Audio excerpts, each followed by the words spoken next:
बोलो। गणिने पदासि विभूषित किमा कहाती, अज्ञानी काति मेरमा सबका हटाती। माता पिता तारण की ज्ञान धारी, ज्ञान धुरंधर है माँ जय हो तुम्हारी, ज्ञान धुरंधर है माँ जय हो तुम्हारी। कुल्लू जिनवाणी मात की जय हो। जय जिनेन्द्र सबको। चलिए एक साथ जय अपन जिनेन्द्र सभी को। 10 लक्षण, हाँ 10 लक्षण का भी मंगलाचरण कर लेते हैं। उत्तम क्षमा मार्दव आर्जव भाव है, सत्य सोच संयम तप त्याग उपाव है, आकिंचन ब्रह्मचर्य धर्म दश सार है, चहु गति दुख ते काणी मुक्ति करतार है।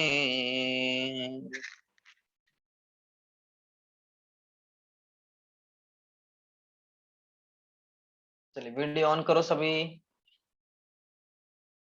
वीडियो ऑन करके बैठना है। पहले कल के प्रश्न का आंसर, कल का प्रश्न क्या था सुमित्रा जी, फिर से पूछो, क्या प्रश्न था कल का? बस पढ़ने में थोड़ा इधर उधर करना है, ज्यादा उसका कुछ अर्थ नहीं है। 16 तीर्थंकर कुछ अलग नहीं होते। हाँ, बोलो। 16 मतलब जो 16 तीर्थंकर पद पाए वो पूजा करते हैं ना, तो वो कौन सा पद पाना, मतलब 16 तीर्थंकर का कौन सा पद है ये? हाँ कौन सा पद होता है? 16 तीर्थंकर का पद नहीं होता है। देखिए उसमें क्या लिखा है, फिर से पढ़िए एक साथ पूरी लाइन। दर्श विशुद्धि धरे जो कोई, नहीं सॉरी सॉरी, ये दर्श नहीं पढ़ूंगी, एक मिनट विशुद्धि मैं निकाल भावना लेती हूँ। भाई, 16 तीर्थंकर पद तीर्थंकर पद पाए पाए परम गुरु परम होय, गुरु, जय जय जय नाथ जय नाथ परम गुरु परम। होय। हम पढ़ते समय क्या बोलते हैं? दर्श विशुद्धि भावना भावना भाई, भाई 16 तीर्थंकर पद पाए। तो ऐसा लगता है ये कौन से 16 तीर्थंकर है? ये 16 तीर्थंकर नहीं है, ये 16 को इधर गिनना है। 16 को दर्शवी शुद्धि भावना भाई 16, दर्शवी शुद्धि भावना भाई 16, ऐसे जोड़ना है। तो इसका अर्थ निकलेगा, माइक बंद करो सभी, क्या अर्थ निकलेगा तो बताओ, क्या अर्थ निकलेगा? दर्श विशुद्धि भावना भाई, दर्श विशुद्धि, दर्शन विशुद्धि आदि, दर्शन विशुद्धि ये पहली भावना है। दर्शन विशुद्धि आदि 16 प्रकार की भावनाओं को भाने से, ये 16 है ना, वो 16 इधर लेना है। क्या होता है? दर्शन विशुद्धि आदि 16 प्रकार की भावनाओं को भाने से तीर्थंकर पद पाए। क्या होता है? तीर्थंकर पद की प्राप्ति हो जाती है। तीर्थंकर पद यदि प्राप्त करना हो तो ये 16 प्रकार की 12 भावनाओं, इन भावनाओं को भाना पड़ता है। जब उसको हम भाते हैं तो ये तीर्थंकर परमात्मा बन जाते हैं, तीर्थंकर पद की प्राप्ति हो जाती है। ठीक। हाँ और जय हाँ, जय पंडित नाथ मैं परम गुरु हो, मैं बस ये मतलब 16 पूजा इधर कर, गिनना। हाँ मैं पूजा करती हूँ तो मैं ऐसे ही सोचती हूँ, मैं अर्थ तो चढ़ा रही हूँ लेकिन समझ कुछ नहीं रहा है। 16 तीर्थंकर कौन से है? जैसे आपने 20 विद्यमान तीर्थंकर का बताया नहीं था, नहीं, तो मुझे लगा हाँ ये हाँ 16 हाँ, वो तीर्थंकर अब का भी वो कुछ है। छंद, छंद बनाने के लिए उनने वैसा बोल दिया। छंद बनाना है ना, तो छंद बनाने के लिए उस वैसा लिख दिया। छंद बनाते समय इधर उधर कहीं भी हो सकता है, उसका कुछ नहीं है। बस इतना है कि उसका अर्थ सही ढंग से करने आना चाहिए। ठीक है, अब आया सबको समझ में? हाँ और यदि पंडित जी, तीर्थंकर पद की प्राप्ति करना हो तो 16 प्रकार की 16 प्रकार की भावनाओं को भाना चाहिए। बोलिए और उस लीला जी, क्या हुआ? ये अंग के लिए बोलते ना कि अंग भी वो बताते हैं उसके आगे, वो किसके हाँ लिए? हाँ उसका 16, प्रश्न पूछा ये था कल एक ही वहाँ, बात है। हाँ हाँ हाँ हाँ कोई प्रश्न पूछा था उन्होंने कि अंग बताओ इनके। अभी हम लोग ने तो अपनी पाठशाला में जो पढ़ा है, जो अंग तो हमें पता ही नहीं है, तो मैं बता नहीं पाई। किसके अंग? लेकिन किसके अंग 16 पूछे थे? ये 16 कारण के पीछे जो आते हैं ना, और अंग के कुछ 16 कारण क्वेश्चन के है सब। पीछे। ये 16 कारण हो जाती है ना, उसके बाद जो अर्घ पीछे आते हैं लगेगा ना, उसके। पद पद बताते हैं ना, पद हाँ पूछते हैं ना, ऐसे पांचवा की छठा दिन होता है, ऐसे पूछते हैं ना वो। ऐसा कोई क्वेश्चन पूछा था उन्होंने 16 कारण के लिए, जो पूजा होने के बाद जो होता है ना, वो उसके क्वेश्चन क्वेश्चन बाद में लिख के लाना, क्या पूछा था वो जो बाद में अंग अपन देखेंगे। पहले दिन का होता है, दूसरे दिन का जो दिन के कैसे अर्घ 10 दिन चढ़ाते के हैं ना 16 कारण का, हाँ उसको तो 16 कारण का 16 अर्घ चढ़ाते, उससे वो अंग बोल रही है। अच्छा अच्छा अच्छा, वो 16 प्रकार के 16 अर्घ्य होते हैं, हाँ हाँ। हाँ। तो उसे अंग कह दिया जाता है। ओके ओके, ठीक है, चलेगा, कोई बात नहीं। तो चलिए, तो ये भी समझ में पंडित आई जी, ये बात आपको? तो पंडित जी हाँ वो भी बोलो। हम लोग कभी ऐसे फ्री होके याद करें तो हम बता पाएंगे। हाँ हाँ, तो याद करो ना, अभी वो पढ़ना बाकी है अपना, वो जब तत्वार अच्छा, वो सूत्र भी अपने पढ़ेंगे पढ़ाई में आ जाएगा तब ना, आ जाएगा ना सब। तब तब सब आ जाएगा। अभी पढ़ाई क्या है, अच्छा अपने बाल बोध तो हुआ है, बाल अच्छा बोध होने सब थोड़ी हो जाता है। अभी तो अच्छा। अभी तो ना दिल्ली ना, बहुत हमारी दूर पढ़ाई है। में सब आएगा ना ऐसे, ये हाँ, सब भी। सब सब आ जाएगा, सभी आ जाएगा। अपन एक बार तत्वार सूत्र पढ़ेंगे तो तत्वार सूत्र में सारी बातें आ जाएगी, सारी बातें आपको क्लियर हो जाएगी। ओके, चलिए अब आगे चलते हैं। 10 लक्षण महापर्व हमारे चल रहे हैं। आज कौन सा दिन है? उत्तम सोच। सोच का दिन है कि सत्य का दिन है? नहीं, आज सोच का सत्य का बताया। दिन है, लेकिन उत्तम सोच मना रहे हैं हम। हाँ, मैंने भी आज सत्य की पूजा की, लेकिन सब बोल रहे थे शौच की आज, नहीं, लेकिन गड़बड़ है सोच वो ही बताए। हमेशा होता है। सत्य शौच का गड़बड़ हर साल होती है। सबको सबको गड़बड़ होती है। आज सोच है आज कि आज उत्तम सत्य सोच है, कौन नहीं सा नहीं है? नहीं, नहीं, आज सोच है हाँ, पंडित ये जी, दिन के आज हिसाब से सोच है। बराबर चलते हैं। वो आज क्या सोच है। किताब उत्तम में सोच है। लिखा है ना, तो इस वजह से देखिए होता देखिए, है। तो कोई नहीं नहीं, प्रॉब्लम देखिए क्या है। हाँ, उसका कैसा है, अपन 4 कषायों के आधार से देखे। अब सब आचार्यों ने अलग अलग लिखे, किसी ने सोच को पहले रख दिया, किसी ने सत्य को पहले लिख दिया। अब लिखने से कुछ नहीं फर्क पड़ता है, लिखने से तो क्या फर्क पड़ने वाला है, वो तो लिखने में जैसा का तैसा आया है। वो तो प्रकट होते हैं जब आत्मा में, तो एक साथ सारे के सारे प्रकट होते हैं। वो क्रम से प्रकट नहीं होंगे कि पहले क्षमा हुआ, फिर मार्दव हुआ, फिर आर्जव हुआ, फिर सोच होगा कि सत्य होगा, उनको कंफ्यूजन हो जाएगा। ऐसा नहीं होता है। वो तो सारे के सारे एक साथ गुण प्रकट होते हैं।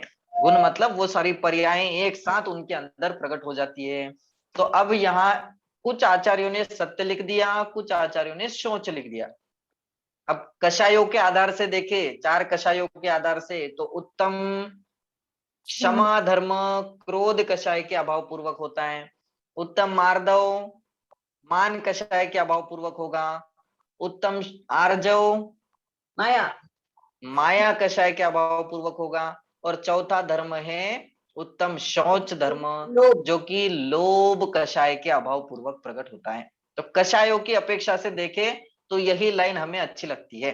और ये जब 4 खत्म हो जाते हैं तो इसमें हिंसा हिंसा हिंसा रूप पाप भी आ गया। 4 कषाय मतलब हिंसा रूप पाप, और उसके बाद झूठ, इन सब 5 पापों का अभाव, उसका नाम है सत्य, संयम, तप, त्याग, आकिंचन्य, ब्रह्मचर्य। ये सारी बातें अपन पढ़ते जाएंगे। ठीक, तो पहले दिन हमने क्षमा धर्म की चर्चा की। जब तक क्षमा धर्म प्रकट नहीं होता, मतलब अब क्रम से देखे तो वैसे तो सब एक साथ प्रकट हो सकते हैं, परंतु हम अपनी बात करें तो क्षमा के बिना मान नहीं जाता, मान के बिना मायाचारी नहीं जाती, और मायाचारी के बिना लोभ नहीं जाता। ऐसा कह सकते हैं, कहने में आता है कि सबसे बड़ा पाप तो हम लोभ को ही कहते हैं। लोभ कषाय के अभाव पूर्वक कौन सा धर्म प्रकट होता है? उत्तम शौच धर्म प्रकट होता है। उत्तम तो सब तरफ लगाए, तो सब उत्तम का अर्थ क्या होता है ये तो सबको पता चल गया। उत्तम मतलब सम्यक दर्शन और सम्यक ज्ञान का सूचक है। उत्तम शब्द किसका सूचक है? सम्यक दर्शन और सम्यक ज्ञान का सूचक है। वीडियो ऑन करो सभी, वीडियो बंद नहीं करना है, वीडियो ऑन करो। मेरा वीडियो ऑन है पंडित जी, जरा खराब है, इसके लिए धुंधला आता है। हाँ नहीं नहीं, ठीक है, वो तो दिखाई हाँ दे रहा है। हाँ। चलिए, तो उत्तम शौच, शौच का अर्थ क्या होता है? शौच मतलब क्या? शौच तो हम सब ने पढ़ा है कि नहीं पढ़ा? शौच से तो सभी परिचित है कि नहीं है? शौच मतलब शुचिता। शौच का अर्थ क्या होगा? शुद्धता। शौच मतलब शुद्धता। तो किसकी शुद्धता की बात कर रहे हैं यहाँ? अब हमें थोड़ी सामान्य सी जानकारी लेना है। लोभ कषाय के अभाव पूर्वक प्रकट होता है, ये ऐसा कहने पर, शास्त्रों की भाषा कहने पर पता नहीं चलता है, समझ में नहीं आता है। अब क्या क्या इसका मतलब क्या? इसका अर्थ ऐसा है, देखिए, लोभ कब होता है हमें, लोभ का अर्थ क्या है पहले तो ये पता होना चाहिए। लोभ का मतलब क्या? लोभ किसे कहते हैं? बाल बोध की डेफिनेशन बोलो। लोभ कषाय किसे कहा जाता है? लोभ कषाय किसे कहते हैं? अनिल है कि नहीं? सब भूल गए, बाल बोध ही भूल गए। बोलो, लोभ कषाय किसे कहते हैं? जो लोभ करे उसे लोभ कषाय कहते हैं। Very good. ज्यादा परिग्रह, नहीं, मोह और आसक्ति। जो लोभ करते हैं उसे लोभ कषाय कहते हैं। अच्छा, जो लोभ नहीं करते उसे लोभ कषाय नहीं कहते? लोभ कषाय जिसको लोभ होता है, जिससे मेरे को ये चाहिए, मेरे को वो हो जाए, मेरा वो हो जाए, सब लोभ होता नहीं है नहीं, ना। वो हो जाए क्या हो जाए, वो का मतलब क्या है? कुछ भी काम करते हैं तो मेरा ये काम हो जाए, मेरे पैसा हो जाए मेरे पास, उसे लोभ कहते जरूरत हैं। से ज्यादा अगर परिग्रह करते हैं तो उसको लोग बोलते हैं। वो नहीं, परिग्रह हुआ, वो परिग्रह हुआ। जरूरत परिग्रह। से ज्यादा वस्तुओं को इकट्ठा करना, वो परिग्रह के अंदर आता है। लोभ पूछ रहा हूं मैं, लोभ का मतलब क्या है? फिर से बाल पंडित जी बोध मैं पढ़ना बोलूं? पड़ेगा। पंडित जी मैं बोलूं? बहुत अधिक इच्छा होना। पंडित जी मैं बोलूं? बहुत अधिक इच्छा होना, हाँ बोलो। पाप का बाप लोभ। नहीं नहीं, वो तो पूजन के अर्थ मत बताओ। पाप का बाप वो तो बड़ी बात हो गई। लोभ का अर्थ क्या है? बोलो। आगे पाठ, पीछे सपाट। हाँ, लालच। Very good. क्या कहा? लोभ का अर्थ क्या है? लोभ मतलब लालच करना। लोभ का अर्थ क्या है? लालच। माइक बंद करो। कौन है ये? कौन बच्चा चिल्ला रहा है?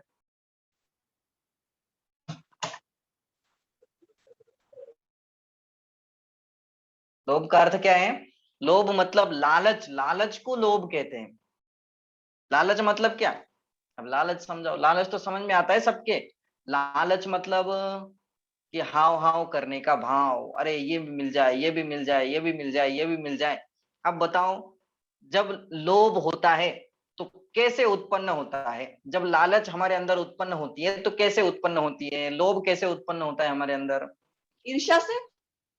हाँ, इच्छा से, जेलसी से। हमारे हम हमें जितना भी मिलता है उसमें हम संतुष्टि करते नहीं, और हमें ये चाहिए ये चाहिए, उससे लोभ बढ़ते ही रहता है। चलो ठीक है। और लोभ कैसे उत्पन्न होता है? लोभ की मोह उत्पत्ति कैसे? से। पंडित जी, मोह से। मोह से। नहीं, ये शास्त्रों की भाषा मत बोलो, अभी प्रैक्टिकल बोलो, प्रैक्टिकल। लोभ कैसे ईर्ष्या से उत्पन्न होता है ना, होता ईर्ष्या। है? नहीं नहीं, जलन से नहीं। जलन से तो क्रोध उत्पन्न होगा, गुस्सा उत्पन्न होता है, जलन से नहीं। जलन से मान उत्पन्न हो सकता है, जलन से अपने कोई जलन हो सकती है। लोभ, लोभ उत्पत्ति का कारण क्या है? संयम नहीं होता तो लोभ उत्पन्न होता है। क्या क्या? में अधिक इच्छा होना। पंडित जी, संयम नहीं होता है तो लोग। पंडित जी मैं बताऊं, इच्छा हाँ के बोलो कारण। बोलो। इंसान कमाता है तो सोचता है कि आज मैंने इतना कमा दिया तो कल मैं उससे ज्यादा कमाऊं, उसको भी तो लोभ ही कहते हैं ना। एक प्रैक्टिकल बोले, चलो, आप प्रैक्टिकल बोल रहे इसके हिसाब से, ओके। ये वही और हमारा एक लालच रहता है। पंडित जी ऐसा भी कह सकते हैं कि हमारे जितने मतलब रोज रोज चलता है उतना होने के बाद भी हम अधिक आवश्यकता इच्छाएं हमारी खत्म नहीं होती। वो परिग्रह हो गया। हाँ, वो नहीं, परिग्रह के अंदर आ जाएगा। नहीं, वो इच्छाओं की उत्पत्ति कह भी सकते हैं, कोई बात नहीं। चलो पर ये ठीक है। ठीक है ना पंडित जी, और हम कमाते हैं, जैसे आज इतना कमा दिया तो हमें और लोभ नहीं बढ़ नहीं, जाता है। वो भी ठीक है। वो तो एक एक उदाहरण बताया आपने। हाँ, लोभ की उत्पत्ति कैसे होती है, ये तो उदाहरण हुआ। लोभ उत्पन्न क्यों होता है हमारे अंदर, ये बताना जैसे है मुझे। हमें कोई एक चीज मिल जाए तो और दूसरी हो जाए और तीसरी मिल जाए, ऐसा लोभ होता है। अच्छा, ऐसे लोभ होता है। कुछ अच्छा मिल जाए तो हमें और अच्छा चाहिए ऐसे। मुझे दूसरे के उसका चीज मिल जाए। प्रेम की वजह से, दूसरों के प्रति प्रेम की वजह से। Right right right right right. कौन कौन बोला? सीमा भाभी। ओके ओके ओके, सीमा भाभी का आवाज आया। क्या कहा? लोभ अनुराग। क्यों उत्पन्न होता है? थोड़ा सा सही है। क्या क्यों होता है लोभ उत्पन्न? माइक बंद करो। लोभ की उत्पत्ति क्यों होती है? राग से, पंडित जी, हमें राग से। लालच की उत्पत्ति क्यों होती है? राग से। किसी वस्तु के प्रति अनुराग होना। हाँ, right right right, very good. क्या कहा? क्यों होती है लालच की उत्पत्ति? क्यों होता है लोभ? लोभ क्यों होता है? किसी भी वस्तु को हम देखते हैं तो देखने के बाद तो यदि हमें अच्छा लगता है, उसके प्रति राग हो जाता है, उसके प्रति हम अट्रैक्ट हो जाते हैं, तो कहते हैं लोभ की उत्पत्ति हो जाती है। किसकी उत्पत्ति हो जाती है? लोभ की उत्पत्ति हो जाती है। अब बाहर हर तरफ देखो, आप सब तरफ आप बाजार में चले जाते हो तो बाजार में चले जाने के बाद अरे ये अच्छे लग रहा है, ये साड़ी अच्छी लग रही है, ये नेकलेस अच्छा लग रहा है, तो ये अच्छा लग गया, उसके प्रति अट्रैक्टिव हो गए कि तुरंत लोभ की उत्पत्ति हो जाएगी। अब मुझे ये चाहिए, चाहिए कि नहीं चाहिए? अब आप मॉल में चले जाओ, कहीं भी चले जाओ, हर तरफ चले जाओ, दूसरे के घर में चले जाओ, दूसरे के घर को देख लो, अरे ये अपना छोटा है, ये देखो कितना बड़ा है। और उसको देख करके फिर लोभ की उत्पत्ति हो जाएगी कि अरे ये मुझे चाहिए, अरे ये मुझे मिल जाए तो, भले अब मिले नहीं मिले, पर लोभ तो उत्पन्न होता ही है। कैसे हुआ लोभ की उत्पत्ति? बोले बाहर पर वस्तुओं में राग करने से लोभ की उत्पत्ति होती है।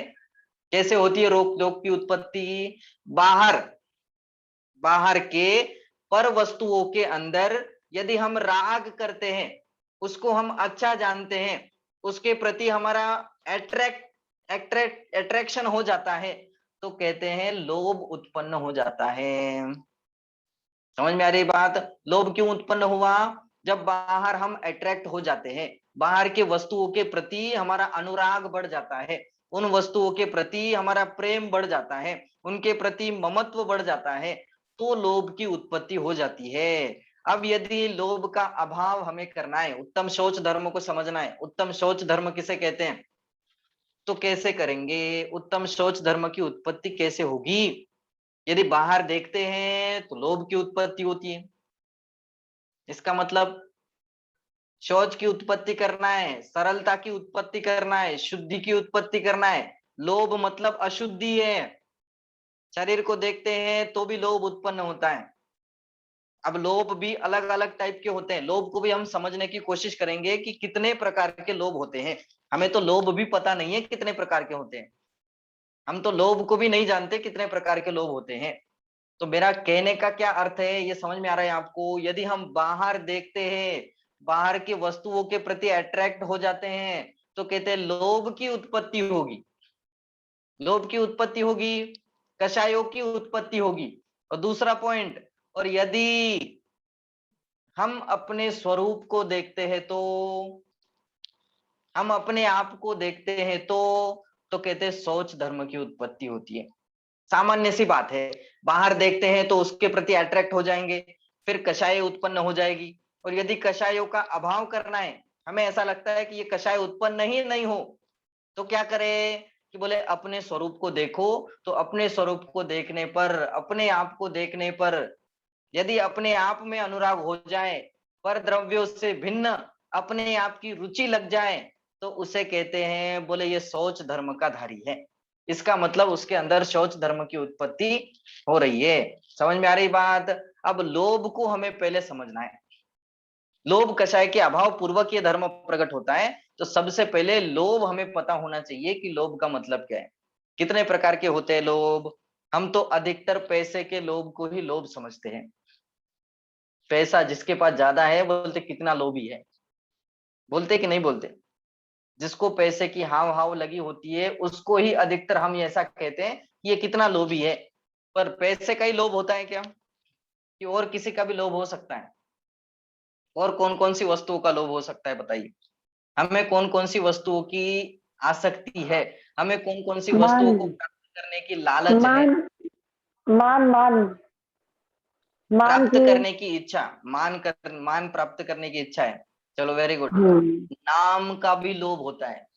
किसका लोभ होता है? नाम का लोभ, काम का लोभ, यश प्रतिष्ठा का लोभ, रूप का लोभ, और आठीमध्ये असतात 5 ना. इंद्रिय के विषय भोग भोगने का लोभ, ये भी तो लोभ है ना, कि नहीं है? नाम का लोभ होता है कि नहीं होता है, बताओ?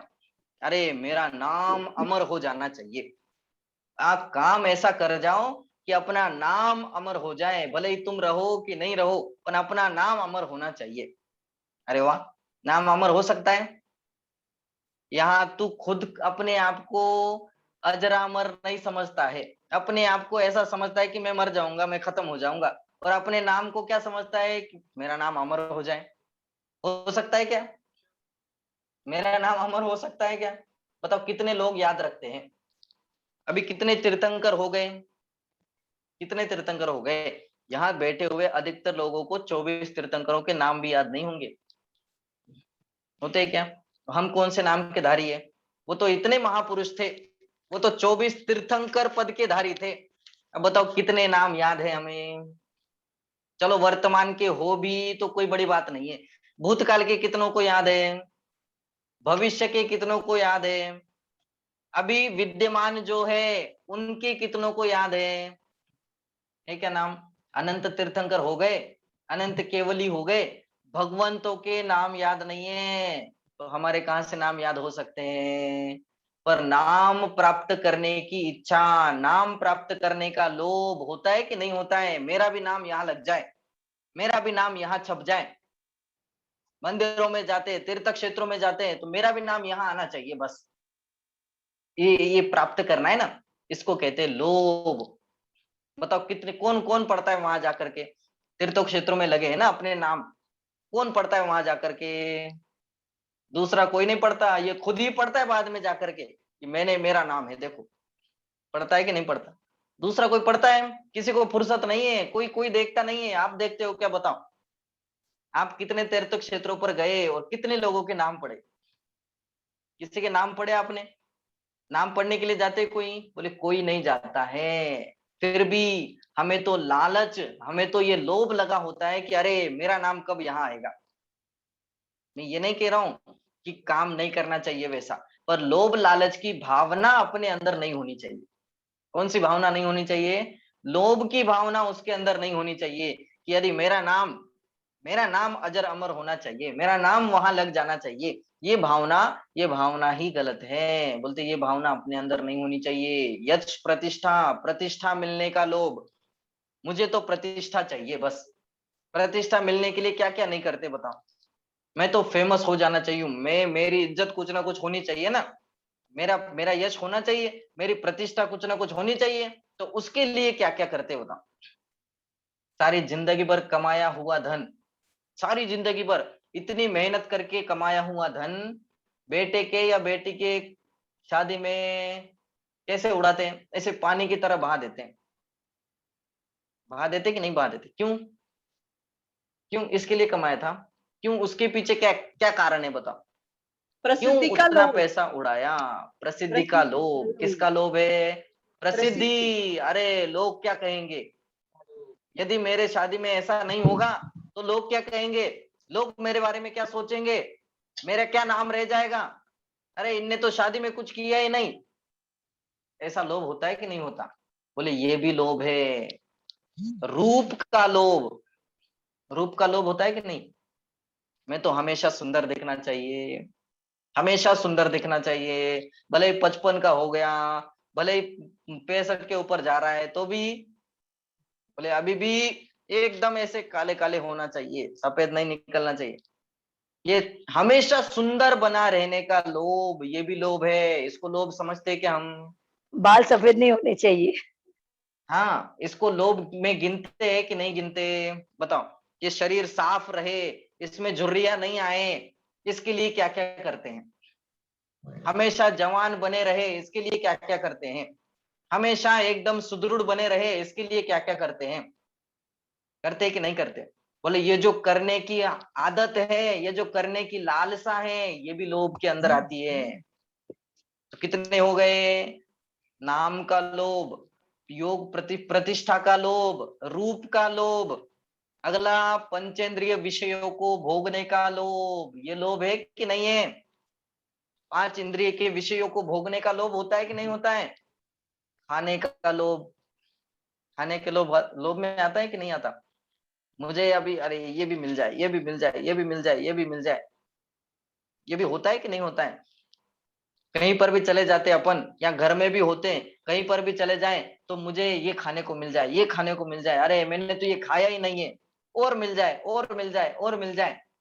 भले ऐसे दिखाते नहीं है, भले ऐसा दिखावा नहीं करते हैं, पर खाने का लोभ अंतरंग में होता है कि नहीं? अपने आप को जाग करके देखना है, दूसरों को नहीं देखना है, किसके यहाँ कितना है, किसके पास कौन सा है, कौन ज्यादा लोभी है, ये नहीं देखना है। अपने आप को देखना है कि मेरे अंदर ये लोभ है कि नहीं है। बोलते ये सबके अंदर पाया जाता है। दूसरी बात, स्पर्शनेन्द्रिय, रसनाइंद्रिय, घ्राणेन्द्रिय, चक्षु इंद्रिय, कर्णेन्द्रिय, कर्णेन्द्रिय से भी, कान से भी अच्छी अच्छी बातें सुनने का लोभ, नाक से भी अच्छे अच्छे सूंघने का लोभ, अच्छा अच्छा ही सब चाहिए। क्यों? बदबू नहीं चलेगी? बदबू नहीं आ सकती है क्या? बोले वो भी आती है, पर वो नहीं चलेगी, नहीं अच्छा अच्छा चाहिए। तो ये चाहिए, चाहिए मतलब लोभ। चाहिए का अर्थ क्या है? चाहिए मतलब लोभ के अंदर आता है। इन सब लोभ को आचार्यों ने, आचार्य अकलंक देव ने 4 भागों में विभाजित किया है। बोले कितने प्रकार के लोभ होते हैं? बोले 4 प्रकार के लोभ होते हैं। कौन कौन से? पहला है जीवन का लोभ। कौन सा है? जीवन का लोभ। जीवन का लोभ है कि नहीं? मैं तो और 50 साल जीऊंगा, मैं तो अभी और जीऊंगा, मुझे तो और जीना है, और जीना है, और जीना है। जीने का लोभ है कि नहीं? इसको लोभ में गिनते हैं क्या हम? ये लोभ हमारे लगा रहता है कि नहीं लगा रहता है? बोले ये भी लोभ है। पहला है जीवन का लोभ, दूसरा है आरोग्य का लोभ। आरोग्य का मतलब, अरे मेरा शरीर एकदम रोग से ग्रसित नहीं होना चाहिए, मुझे कोई रोग नहीं लगना चाहिए, एकदम निरोगी में रहना चाहिए, मुझे तो एकदम निरोगी रहना है। बोलते ये आरोग्य का लोभ है। दूसरा है उपभोग, उपभोग का लोभ। उपभोग का मतलब क्या? उपभोग का मतलब होता है ऐसी वस्तुएं जिसका हम बार बार उपभोग करते हैं। एक बार जिसको भोगे उसे कहते भोग, बार बार जिसको भोगा जाए उसे कहते उपभोग। तो उपभोग का भी लोभ हमारे अंदर होता है। और इंद्रिय विषयों को भोगने का भोग, इंद्रिय विषयों को भोगने का भोग, ये भी लोभ हमारे अंदर होता है। ये सारी बातें लोभ के अंदर आती है। पर इनको हम लोभ के अंदर गिनते हैं क्या? इनको हम लोभ समझते हैं क्या? बताओ, समझते हैं क्या नहीं समझते? इंद्रिय विषयों को भोगने के भोग को हमने लोभ समझा कि नहीं? लोभ मतलब कषाय। कषाय मतलब ये आत्मा को दुख देगी, ये हमें दुख देगी, ये हमें दुखदायक है। आराम आराम से जोड़ते जाना है। ये आत्मा को दुख देगी, ये आत्मा को दुखदायक है। और इससे उल्टा, इन सब बातों से उल्टा यदि हम जानेंगे तो उसका मतलब है उत्तम शौच धर्म। उसका मतलब है उत्तम सोच धर्म। यदि लोभ आपके अपने अंदर नहीं होता है तो बोलते सब कुछ खत्म हो जाता है, सारे पाप खत्म हो जाते हैं, सारी कषाय खत्म हो जाती है। ये सबका बाप कहा जाता है कौन? लोभ पाप का बाप बखानो। लोभ सबका बाप है। क्यों है सबका बाप? अभी उसकी चर्चा हमें करनी है। एक एक बात की चर्चा हमें पूजन की लाइनों से करती जानी। ठीक है, बहुत ही सुंदर लाइनें ध्यानत राय जी ने अपने पूजन में लिखी हुई है। उसके आधार से हम समझने की कोशिश करते हैं उत्तम शौच धर्म को। ठीक, उत्तम शौच का अर्थ क्या हुआ? कि आत्मा की शुद्धता, आत्मा की पवित्रता। ठीक, उसे कहते हैं उत्तम शौच धर्म। अभी हम लाइनें पढ़ते हैं और लाइन पढ़ करके समझने की कोशिश करते हैं कि उसमें क्या कहना चाहते हैं। सभी ने पूजन किए, एक साथ सभी बोलेंगे। धरिए हृदय संतोष, करहु तपस्या देह सो, शौच सदा निर्दोष, धर्म बड़ो संसार में। क्या कहना चाहते हैं इसमें? देखिए, धरिए हृदय संतोष। हृदय मतलब हृदय में, हृदय मतलब हृदय में क्या धारण करना है? संतोष धारण करना है। हृदय मतलब हृदय में संतोष धारण करना है। संतोष संतुष्टि को धारण करना है। देखिए संतोष रूपी धन मात्र मनुष्यों के पास ही होता है। ये संतोष हम प्राप्त कर सकते हैं, ये संतोषी मात्र मनुष्य ही हो सकते हैं। ये बात हमें समझना है। देवलोक संतुष्ट नहीं हो सकते। नारकियों को, माइक बंद करो, बार बार माइक मत ऑन करो। क्या कहा? ये संतोष किसके हृदय में हो सकता है, समता किसके हृदय में धारण हो सकती है? मात्र मनुष्य को ही ये चांस मिलता है। आप सभी ने पंच कल्याणक देखा होगा। पंच कल्याणक में क्या कहा जाता है? पालकी उठाने का सौभाग्य किसको मिलता है? कौन उठाता है पालकी? बोले मनुष्य लोग ही उठाएंगे, दूसरा नहीं उठाएगा, देव लोग नहीं उठाएंगे। क्यों नहीं उठाएंगे? क्या कारण है? कि बोले वो समता धारण नहीं कर सकते, वो संयम धारण नहीं कर सकते, वो संतुष्ट नहीं हो सकते, वो मुनि नहीं बन सकते। इस कारण से उनको पालकी उठाने का भाव भी माने उनको सौभाग्य नहीं दिया जाता। इसका मतलब ये संतोष ऊपर नहीं होता है। तिर्यंचों में हो सकता है क्या? तिर्यंचों में हो सकता है क्या? बोले तिर्यंचों को तो फुर्सत ही नहीं है, उनको तो समझ में ही नहीं आता कि वो खुद क्या कर रहे हैं, तो उनको भी ये संतोष नहीं हो सकता। दूसरी बात, नारकियों को, बोले नारकियों को लड़ने झगड़ने से फुर्सत नहीं है, वो कहां से संतुष्ट होंगे? उनको भी ये संतोष नहीं हो सकता। तो ये एकमात्र मनुष्य गति ही ऐसी है, हम लोग ही ऐसे हैं कि जितना मिला है उतने में संतुष्ट रह सकते हैं। लोभ कषाय की अधिकता कौन से गति में होती है? लोभ कषाय की अधिकता देवताओं में होती है। मनुष्य देव गति में होती है ना। देवगति में, देव sorry। गति, हाँ, देव गति के अंदर लोभ कषाय की अधिकता होती है। लोभ कषाय की अधिकता कहाँ होगी? देव गति के अंदर होती है। इसका मतलब वो संतोष धारण नहीं कर सकते। उनके अंदर कंटिन्यू, हमने जब देव गति की चर्चा पढ़ी थी ना, देव गति के दुखों की चर्चा पढ़ी थी, तो उसमें एक बात आई थी। क्या बात आई थी? कि वो दूसरे देवों को देख देख करके जलते रहते हैं, जलन होती रहती है अंतरंग में। अंतरंग में कंटिन्यू जलन उनके चलती रहती है। अरे इनके जैसा वैभव मुझे कब मिलेगा? दूसरे देवों को देख देख करके अंतरंग में जलते रहते हैं। समझ में आ रही बात? इसका मतलब हमें ही ये चांस मिलता है संतोष धारण करने का, समता भाव धारण करने का। मनुष्यों की संख्या भी बहुत कम है।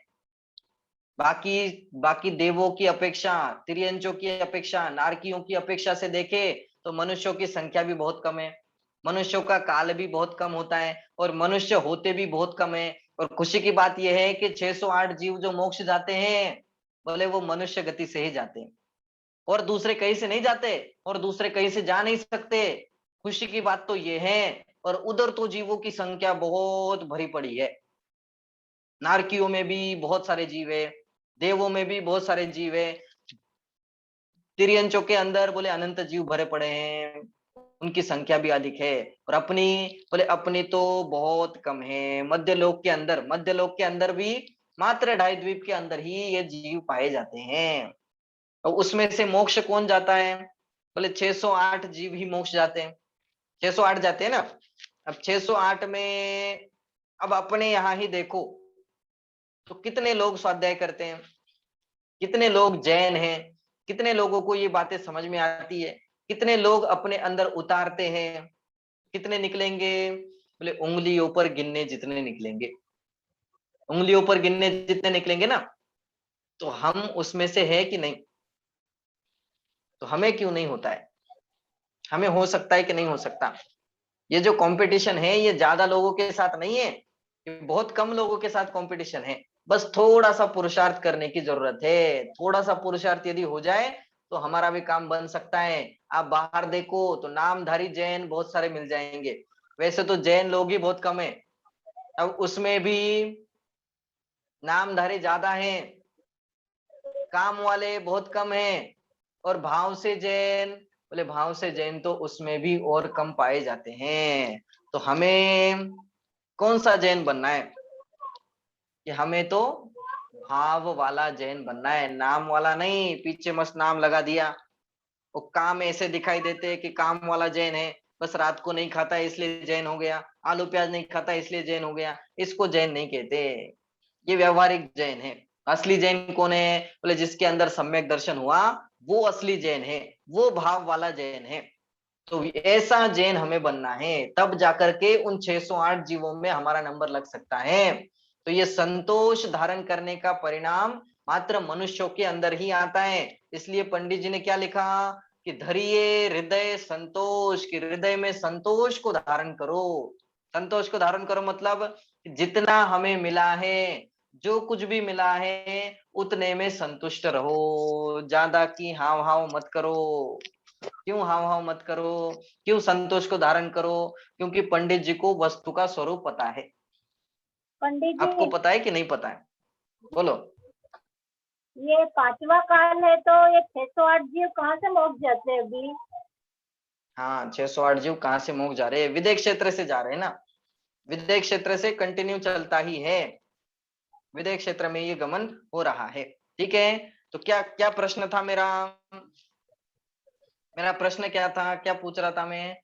कि हृदय में संतोष धारण करना चाहिए और जितना है उतने में ही हमें संतुष्ट रहना चाहिए। तो इसका मतलब क्या, हम कैसे रहे संतुष्ट? हम जब भी संतुष्ट रहने की बात करते हैं तो संतुष्ट हो ही नहीं पाते। कंटिन्यू इच्छाएं चलती रहती है, ये भी मिल जाए, ये भी मिल जाए, कितना भी मिल गया हो, घर में कपाट भरा हो तो भी और दिख जाए, और चाहिए। घर में 4-5 पड़ी हो साड़ियां या जूते चप्पल, बोले और चाहिए। नेकलेस भरे पड़े हो तो भी और चाहिए, और चाहिए, और चाहिए। ये क्यों लगा रहता है? क्या इसके पीछे क्या कारण है? ये कम क्यों नहीं होता है? पंडित जी को तो पता था। क्या पता था? वस्तु का स्वरूप पता था। अब हमें पता है कि नहीं पता है? क्या है वस्तु का स्वरूप? यदि वस्तु के स्वरूप का सच्चा भान हो जाए, यदि वस्तु के स्वरूप का सच्चा ज्ञान हो जाए, तो कहते हमारे हृदय में भी संतोष आ सकता है। कैसे? हम जिस वस्तुओं को अपनाना चाहते हैं, जिन वस्तुओं के प्रति हम अट्रैक्ट होते हैं, उस वस्तु का स्वरूप यदि पता चल जाए कि वो कैसी है वस्तुएं। 12 भावनाओं में हमें पढ़ा, अनित्य है, अशरण क्षणभंगुर है। है। कैसी है? उन असुचि वस्तुओं का में। भान हो, उस वस्तु का हमें पता चल जाए कि वो कैसी है। जिस साड़ी को हम खरीदना चाहते हैं, हमारे घर में होने पर भी, जिस कपड़ों को हम लेना चाहते हैं, हमारे घर में होने पर भी, जिसके प्रति हम अट्रैक्टिव हो जाते हैं, जिसके प्रति हमारे अंदर लोभ बढ़ता जाता है, वो क्यों हो रहा है? उसके पीछे क्या कारण है? क्योंकि हम उसका सच्चा स्वरूप नहीं जानते हैं। इच्छाएं उत्पन्न होती है, तो इच्छाओं का उत्पन्न होना ये हमारे लाभदायक है कि नुकसानदायक है, ये नहीं समझते हैं। इच्छाओं की पूर्ति करने से सुख मिलता है कि इच्छाओं का अभाव करने से सुख मिलता है, ये हम नहीं समझते हैं। बताओ, अभी तक कितनी इच्छाओं की पूर्ति की आपने? कितनी इच्छाओं की पूर्ति की? सारी इच्छाओं की पूर्ति की कि नहीं की? सारी तो नहीं होती। पंडित जी हाँ बोलो। एक इच्छाओं की पूर्ति की है। अच्छा, एक इच्छाओं की पूर्ति की, एक ही की अभी तक?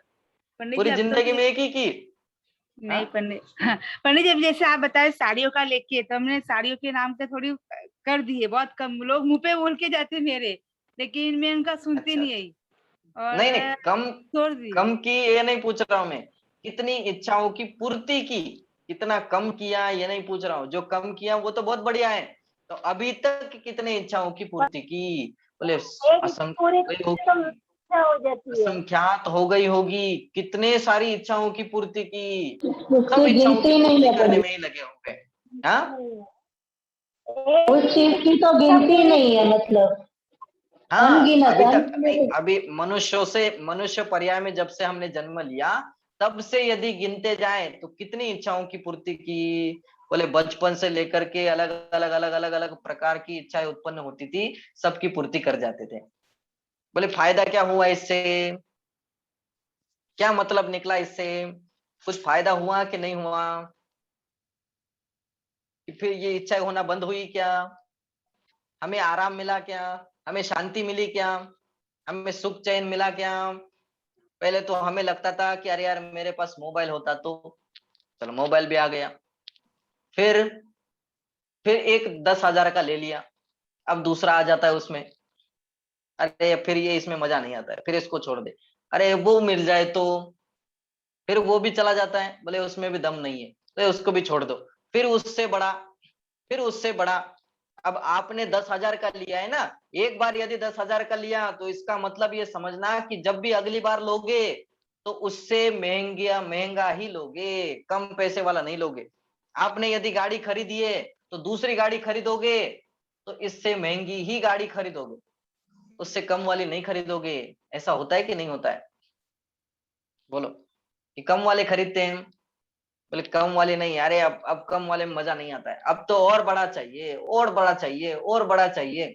तो इससे होता क्या है, क्या हुआ इससे? सारी इच्छाओं की पूर्ति करने से एक दिन ऐसा आता है कि सब छोड़ छाड़ के चला जाना पड़ता है। क्या फायदा हुआ? तुमने पूर्ति तो कर दी, क्या मतलब निकला? पूर्ति करने में ही सारी जिंदगी गवा दी। इस मनुष्य भव का एक एक क्षण, एक एक पल कितना महत्वपूर्ण है, ये बात हमने करी थी। कितना महत्वपूर्ण है? एक एक करोड़ के हीरे के समान है। जैसे कोई व्यक्ति समुद्र के साइड में बैठा हुआ है तो उसे पता नहीं है कि उसके हाथ में क्या है, और उसे पत्थर समझ करके उसने एक एक एक एक एक एक एक एक पत्थर फेंक दिया। और कोई व्यक्ति आता है, बोले तुमने क्या किया? ये बोलते ये पत्थर फेंक रहा हूं मैं। बोले पत्थर नहीं थे वो एक एक करोड़ का एक एक हीरा था, और तुमने उसे यूं ही फेंक दिया। कहाँ फेंक दिया? बोले पानी के अंदर फेंक दिया। ऐसे सेम टू सेम हमारे भी एक बर्थडे आया तो समझना एक साल फेंक दिया हम। क्या किया उसमें? एक हीरा फेंक दिया। क्या किया उसमें? बोले कुछ नहीं किया। क्या किया? खाया पिया, उठा बैठा, सोया रोया धोया, बस। उसके अलावा और कुछ किया? ये मनुष्य जन्म मिला क्यों है ये हमें पता ही नहीं चलता। अभी जब हमने ये पूरी छड़ाला पढ़ी तो सारी प्रत्येक ढाल के अंदर, प्रत्येक ढाल के अंदर बंद करो। पंडित जी माइक सबका बंद। हाँ, तो प्रत्येक ढाल के अंदर पंडित दौलत राम जी क्या कह रहे थे? किसकी चर्चा कर रहे थे? कि ये मनुष्य पर्याय कितनी दुर्लभ है, यह नर भव फिर मिलन कठिन है, जो सम्यक नहीं होवे, जो सम्यक दर्शन प्राप्त नहीं कर सकता, बोले उसके लिए ये फिर से मनुष्य भव मिलना बहुत कठिन है, बहुत मुश्किल है। इतने जल्दी से, इतनी आसानी से फिर से नहीं मिलेगा। और हम इसको किस में गंवा रहे हैं? कि बोले लोभ के अंदर गंवा रहे हैं। ये लोभ पाप का बाप है। इसलिए पंडित जी ने क्या लिखा यहाँ? बोले धरिये हृदय संतोष, कि हृदय में संतोष धारण करो। जो मिला, जितना मिला उतने में ही संतुष्ट रहो। क्यों? क्योंकि ये मिलना बिछुड़ना ये अपने हाथ में नहीं है, ये तो अपने पुण्य कर्म के और पाप कर्म के उदय से चलता रहता है। जिसके जितना पुण्य कर्म का उदय होगा उसे उतनी चीजें मिलेगी, और जिसके जितने पाप कर्म का उदय होगा उसे उतनी बिछुड़ जाएगी, उतनी खत्म हो जाएगी। तो जब जब भी बिछुड़ जाता है या खत्म हो जाता है तो समझना मेरे पाप का उदय है। और जब जब भी सब कुछ मिलने लगता है, सब कुछ मेरे मन के अनुसार होने लगता है, तब तब समझना मेरे पुण्य का उदय है। ये पुण्य पाप के उदय के अनुसार ये सब कुछ चलता है, ये अपने अनुसार कुछ नहीं होता है। आपको देखने में आया भी होगा, ये कोरोना ने किसी को नहीं छोड़ा है। किसके पुण्य का उदय और किसके पाप का उदय? हम तो ऐसा कहते हैं कि अरे ये डॉक्टर ने बचा दिया, ये डॉक्टर तो भगवान हो गए, डॉक्टर ने बचा दिया। तो सबको क्यों नहीं बचा पाए? डॉक्टर ने बचाया ना, तो सबको क्यों नहीं बचा पाए? और कोरोना ने मर गया, कोरोना से मर गया, सब क्यों नहीं मरे? जिसको भी हुआ था वो मरना चाहिए था ना, सब क्यों नहीं मरे? और सब क्यों नहीं बचे? बोले सबके पाप कर्म का उदय अलग अलग था। हम तो ये शरीर दिखता है हमें कि सबकी ह्यूमैनिटी अच्छी थी इसलिए वो बच गया, इसकी ह्यूमैनिटी खराब थी इसलिए वो चला गया। ह्यूमैनिटी दिखती है पर आयु कर्म नहीं दिखाई देता, तो उसके पीछे छिपा हुआ पुण्य पाप कर्म वो दिखाई नहीं देता। बोलते आयु थी, ऐसे कितने लोग थे कि जिनकी ह्यूमैनिटी अच्छी होने पर भी वो चले गए, थे कि नहीं थे? ऐसे भी बहुत सारे लोग थे, वो भी चले गए। इसका मतलब कि जन्म मरण तो आयु कर्म के अनुसार ही होता है, पुण्य पाप के अनुसार ही ये सब वस्तुओं का मिलना बिछुड़ना चलता रहता है, इसमें हम कुछ नहीं कर सकते। तो लोभ करने से मिलेगा क्या? कि लोभ करने से ये कषाय है और कषाय करने से आत्मा दुखी होगा, बस इसके अलावा और कुछ नहीं हो सकता। ठीक, इसलिए क्या कहा, धरिये हृदय संतोष करहु तपस्या देह सो, बोले हृदय में संतोष धारण करके इस शरीर से तपस्या करो। इस शरीर को किस में लगाओ, तपस्या के मार्ग में लगाओ। क्या कहा, पहली लाइन का अर्थ समझ में आया? हृदय में संतोष भाव धारण करके, हृदय में समता भाव धारण करके, किसी वस्तुओं के प्रति आसक्त न हो करके, न किसी से राग न किसी से द्वेष, ऐसे परिणाम उत्पन्न न करके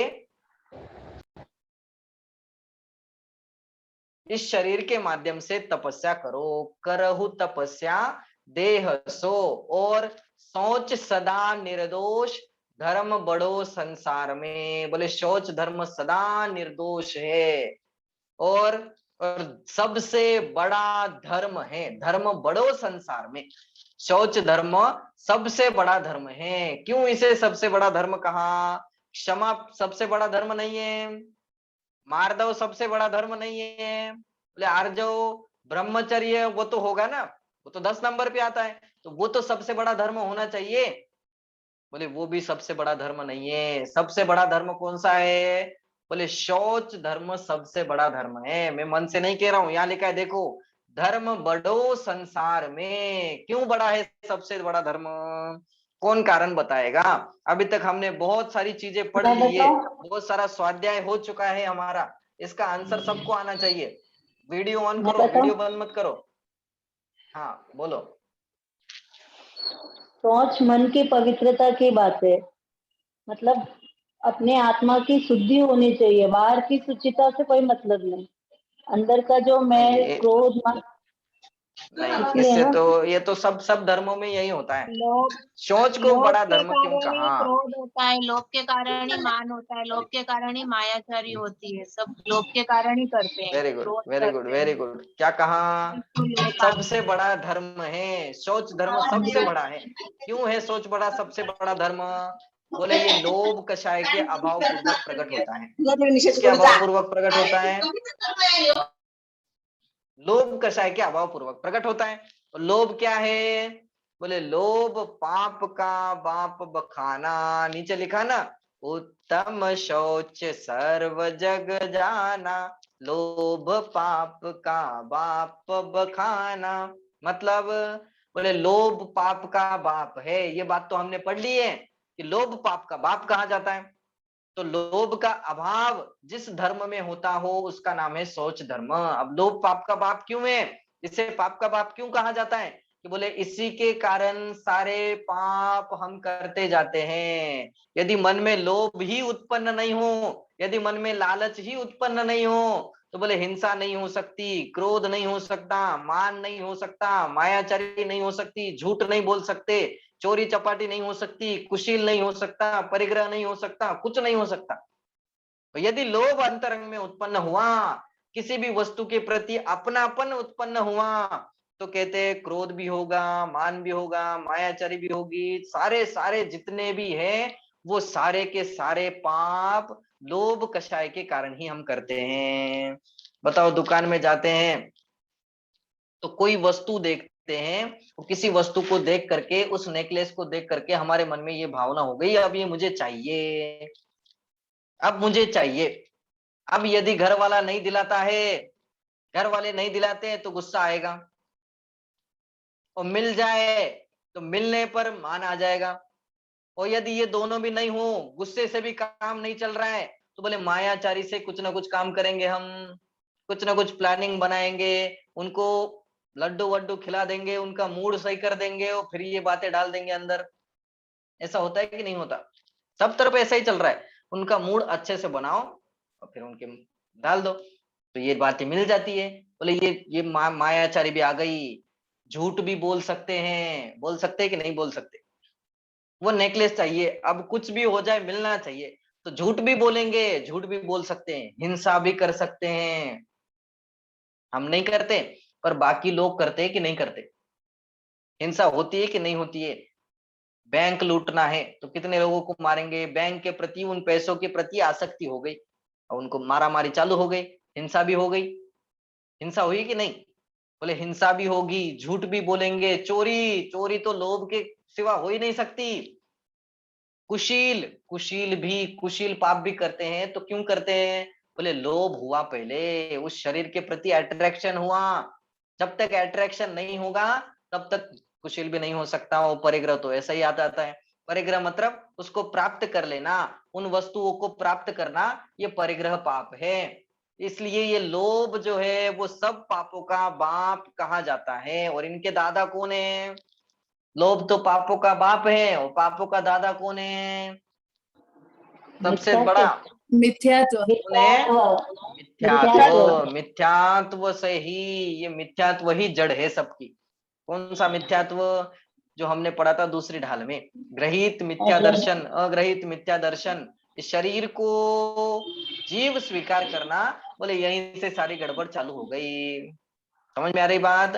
तो लोभ पाप का बाप बखाना, और जिस लोभ का अभाव करने से ये सोच धर्म प्रकट होता है, इस कारण से सोच धर्म को सबसे बड़ा धर्म कहा जाता है। ठीक, उत्तम शौच लोभ परिहारी, लोभ परिहारी नहीं, उत्तम शौच सर्व जग जाना, और लोभ पाप का बाप बखाना। अब आगे, आशा पाश महा दुखदाई, सुख पावे संतोषी प्राणी। कौन सुख प्राप्त करता है? किसके अंदर सुख की प्राप्ति होती है? कौन कौन सुखी रह सकता है इस जगत में? कौन सुखी रह सकता है बताओ? इसको आशा सुखी रहने अभिलाषा का नहीं। मार्ग क्या है? बोले जिसको आशा नहीं होती, जिसको इच्छा उत्पन्न नहीं होती, संतोषी प्राणी हमेशा सुखी रह सकता है। जो अपने आप में संतुष्ट हो, जिसको जितना मिला है वो उतने में संतुष्ट हो, वो तो बाहर लौकिक में हम उसे सुखी कह सकते हैं। जिसको जितना मिला, एक घर मिला, अच्छा परिवार मिला, सब कुछ मिल गया, जिसको जितना मिला उतने में यदि संतुष्ट रहता है तो उसे बाहर लौकिक में हम संतुष्ट कहेंगे। और यदि धर्म की अपेक्षा से देखे, जिनवानी की अपेक्षा से देखे, तो जिनवानी तो ये कहती है कि पर द्रव्य में संतुष्ट रहने वाला भी महादुखी है। पर द्रव्य में संतुष्ट रहने वाला भी महादुखी है। वो तो अपने अनंत गुणों के अंदर जो संतुष्ट रहता है, बोलते वो असली सुखी है। मतलब उसने स्वरूप को समझा हुआ है, उसको सच्चा स्वरूप पता है, 6 द्रव्यों का सच्चा स्वरूप पता है। माइक बंद करो, माइक बार बार ऑन मत करो, वीडियो ऑन करो, माइक ऑन मत करो, वीडियो ऑन करो। क्या कहा? कौन संतुष्ट रह सकता है? कि बोले जो अपने अंदर, जिसको अपने अनंत गुणों की खबर हो चुकी है, जिसको 6 द्रव्यों का सच्चा ज्ञान हो चुका है कि 6 के 6 द्रव्य हैं और सब द्रव्य अनंत गुणों के धारी है, किसी में किसी गुण की कमी नहीं है, किसी में किसी गुण, एक भी गुण ज्यादा नहीं है। तो जिसको ये पता चल गया कि मेरे अंदर भी अनंत गुण है, इनके अंदर भी अनंत गुण है, सब द्रव्यों के अंदर अनंत गुण है, बोले क्या करना है अब? बोले दूसरे के गुणों को नहीं देखना है, अपने गुणों को देखना है और अपने अंदर संतुष्ट रहना है। ये असली सोच धर्म है। जो अपने अंदर संतुष्ट हुआ उसको बाहर में लोभ नहीं हो सकता। उसको बाहर में लोभ का पता चलेगा। क्यों उसके अंदर लोभ होगा? उसको तो ये पता चलेगा कि मैं भी अनंत गुणों का धारी हूं, ये भी अनंत गुणों का धारी है।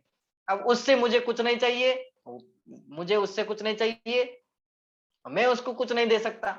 ये बात जिसके ज्ञान में आ गई, ये बात जिसके ध्यान में आ गई, बोले वही असली संतुष्ट रह सकता है, वही असली समता गुण का धारी, वही सोच धर्म का धारी हो सकता है।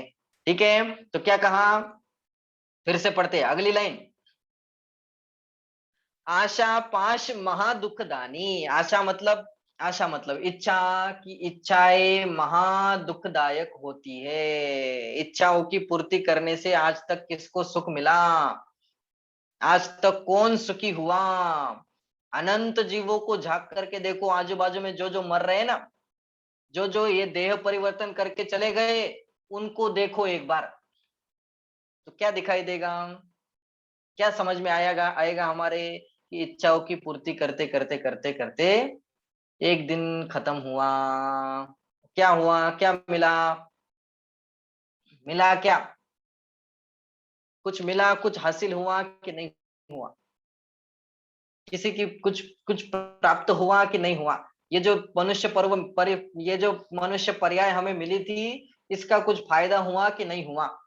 कि बस खाने में, पीने में, मौज मस्ती करने में, इधर उधर उड़ाने में, सब करने में ये जगह चला गया, क्या फायदा हुआ? बोले कुछ फायदा नहीं हुआ, ऐसे ही सब खत्म हुआ। ठीक है, इच्छाओं की पूर्ति किसी की अभी तक नहीं हुई है, और इच्छाओं की पूर्ति करने से अभी तक कोई भी ऐसा जीव नहीं है जो सुखी हुआ हो, कोई ऐसा जीव नहीं है।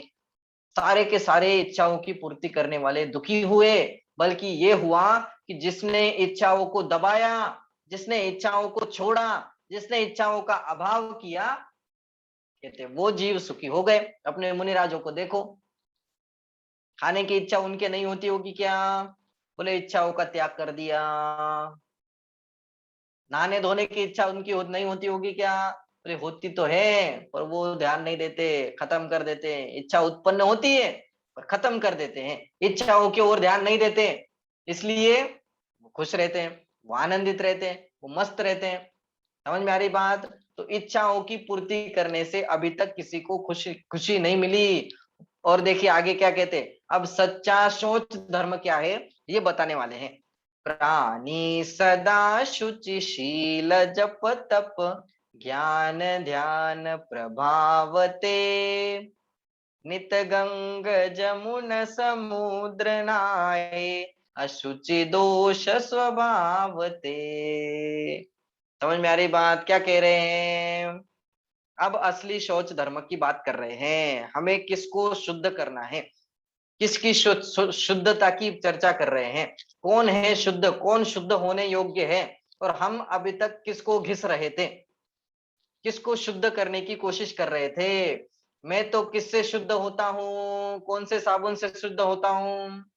देखिए क्या कहा, प्राणी सदा, मैं तो जीव प्राणी हूं, और मैं किससे शुद्ध होऊंगा, किससे शुद्ध होता हूं? बोले शुचि शील जप तप ध्यान के प्रभाव से। यदि मैं ध्यान करूंगा, यदि मैं जप करूंगा, यदि मैं तप करूंगा, किसका तप करूंगा? अपनी आत्मा का तप करूंगा, अपनी आत्मा का ध्यान करूंगा, तब जाकर के मेरे अंदर मेरी शुद्धता प्रकट हो सकती है, मेरी शुचिता प्रकट हो सकती है। और अभी तक मैं क्या करता रहा? बोले उसको तो भूल गया। और नित गंग जमुन समुद्र नाये अशुचि देह स्वभावते, कि अभी तक मैं गंगा में नहाता था, समुद्रों में नहाता था, इधर उधर नहा करके ये समझता था कि अब मैं शुद्ध हो जाऊंगा, अब मैं एकदम स्वच्छ हो जाऊंगा। बताओ कितने लोग ना गंगा में नहा करके शुद्ध हुए हैं, कितने लोग, तो किसको शुद्ध करने की कोशिश कर रहे थे हम, कि अभी तक इस मलिन शरीर को शुद्ध करने की कोशिश कर रहे थे। क्यों कर रहे थे? क्योंकि इसको ही हम अपना समझ करके बैठे थे, इसलिए इसको ही शुद्ध कर रहे थे। पर ये शुद्ध होगा कि नहीं होगा, कभी इसका भी ज्ञान हमें करना चाहिए, कभी इसका भी विचार करना चाहिए, कभी ये शुद्ध हो सकता है कि नहीं हो सकता। अशुचि देह स्वभावते, ये जो शरीर है बोले ये स्वभाव से ही अशुचि है, स्वभाव से ही गंदा है। शरीर स्वभाव से ही गंदा है, इसका स्वभाव ही गंदे रूप है। मतलब अब अंतरंग में जाकर के देखे, अशुचि भावना की चर्चा जब करते 12 भावनाओं की, तब 12 भावनाओं में हमने इसकी बहुत जोरदार चर्चा की है कि इसका स्वभाव क्या है, कैसा है इसका स्वभाव, क्या क्या भरा हुआ है इसके अंदर, नौनद कैसे द्वार दिखाई बैठे देता है। हाँ, और हाड नवद्वार बहे मास से भिनकारी। हाँ, इसके अंदर क्या क्या भरा हुआ है, कि बोले मल भरा हुआ है, मूत्र भरा हुआ है, रक्त भरा हुआ है, पीप भरा हुआ है, खून भरा हुआ है। अब ऐसी अपवित्र वस्तुएं जिसको हम देखना भी पसंद नहीं करते, जिसको हम पास रखना भी पसंद नहीं करते, यदि ये ऊपर की चमड़ी थोड़ी सी हटा दी जाए, यदि ये थोड़ी सी चमड़ी हटा दी जाए, तो इसकी असलियत हमें पता चलेगी कि ये किससे बना हुआ है। ऐसा कहते हैं कि सोने का वर्क चढ़ा है गोबर की मिठाई पर। किसके ऊपर? अंदर तो भरा हुआ है गोबर की मिठाई, ऊपर क्या चढ़ा दिया? बोले सोने का वर्क चढ़ा दिया। असलियत से देखे तो क्या दिखाई देता है अंतरंग में?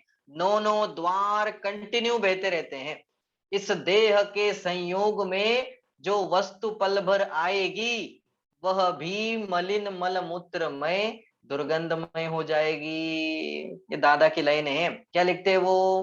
बोले इस शरीर के संयोग में, इस शरीर के मिल जाने पर कोई भी वस्तु हो जो भी इस शरीर के संपर्क में आती है उसकी क्या हालत हो जाती है? क्या हालत हो जाती है? आपने इतने अच्छे से एकदम मस्त हलवा बनाया, मस्त पेड़ा बनाया, मस्त केक बनाया, क्या क्या बनाते रहते ना, तो सब बनाया, बाहर दिखाने में तो ऐसा एकदम सजा धजा करके फोटो वोटो खींच करके भेज दिया। कैसा दिख रहा था? बाहर में कैसा दिखाई दे रहा था? बोले एकदम ऐसा काजू बादाम एकदम ऐसे लगे हुए थे, एकदम ऐसा चमक रहा था। अब जैसे ही वो इसके अंदर चला जाता है, जैसे ही वो ये शरीर के संपर्क में आ जाता है, तो उसकी क्या हालत हो जाती है?